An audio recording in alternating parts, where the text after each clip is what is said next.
Assalamu alaikum wa rahmatullahi wa barakatuh. Sobanukirwa nikah. Ibice bigize nikah ari byo bita shart mu rurimi rw'icyarabu. Kora subscribe cyangwa se unfollowing kugira ngo utazacikwa video zanje undi munsi. Igice cya mbere, kuba abagiye gushakana bazwi. Ntabwo byemewe gusezeranya abantu batazwi. Urugero, mushingiye umukobwa wanjye w'imfura cyangwa ukavuga izina rye. Igice cya kabiri, gushimana hagati y'abashakanye. Ntibyemewe gushyingira umuntu ku gahato. Igice cya gatatu ni waliyu.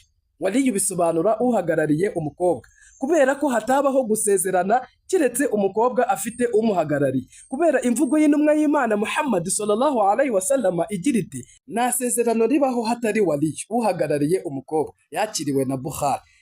Igice cya kane ni gutanga abagabo mu isezerano ryo gushakana. Ntibyemewe gukora isezerano ryo gushakana hatari abahamya babiri, abo bita abashahidi, kandi b'abayisilamu bafite ubwenge.